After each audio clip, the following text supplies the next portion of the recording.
हाय, hello, नमस्कार माझ्या सगळ्या यूट्यूब मैत्रिणींना. आजचा दिवस शुभ जावो हीच बाप्पांच्या चरणी प्रार्थना. तर गायांचं शेणपाणी इकडे सगळं आवरलेलं आहे आणि आता इकडे चालू आहे माझी देवपूजा. तर आज आहे ना तुळशीचा विवाह लावायचा आमचा बेत आहे. तर तुम्ही व्हिडिओ स्किप न करता संपूर्ण बघा. आमचा तुळशी विवाह कसा झाला तो तुम्हालाही याच्यातून आम्ही आज दाखवणार आहे. तर सकाळी सकाळीच अंघोळ वगैरे झाली. गायांचं शेणपाणी आवरल्यानंतर देवपूजा झाली आणि देवापुढे सुंदर अशी रांगोळी काढली आणि घरी अचानक पाहुणे आले. तर दिवाळी अजून काही संपलेली नाही, ओवाळणीला अजून आत्याबाई येतच असतात.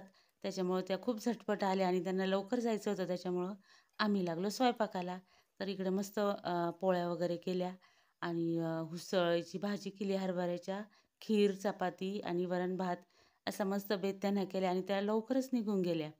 म्हणजे जवळ-जवळ 1 वाजताच निघून गेल्या. त्याच्यानंतर थोडा वेळ आराम केल्यानंतर 4 वाजता आम्ही लागलो तयारीला. कारण की आज करायचा होता तुळशीचा विवाह. तर तुळशीच्या तिथे सुद्धा मस्त असं धुवून घेतलं आणि सारव-सुरव करून घेतली. अंगणात सारव-सुरव करून घेतली आणि इकडे हळदीचं आणि कुंकवाचं थोडंसं पाणी टाकून अक्षता तयार केल्या. तर लग्नाला लागतात ना अशा अक्षता, तर आमच्या काही ध्यानात राहिल्या नव्हत्या.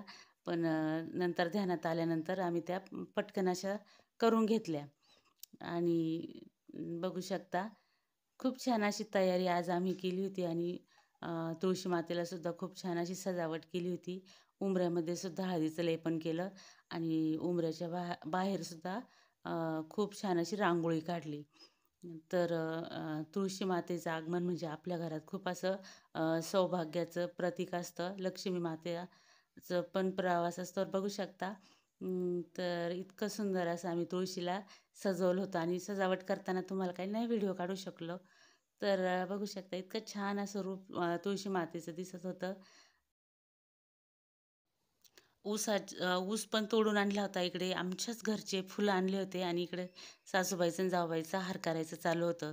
आणि काही छोटासा कार्यक्रम म्हटलं ना, घरच्यांना सुद्धा खूप असा उत्साह येतो आणि घरामध्ये उत्साहच पाहिजे असतो. तर उंबरठ्यावर सुद्धा मस्त रांगोळी काढली आणि पणत्या सगळीकडे पणत्या लावल्या दारात, तुळशीला, अंगणात.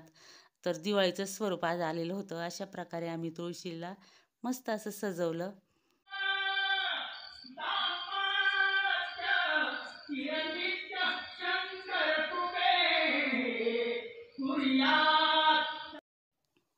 त्याच्यानंतर मुलांनी फटाकडेसुद्धा वाजवले आणि आता त्याच्यानंतर आम्ही सगळ्या घरांनी मस्त असं जेवण केलं आहे बघू शकता आणि शेजारचे पण थोडे आले त्याच्यामुळे पत्रावळ्यातच जेवण केलं.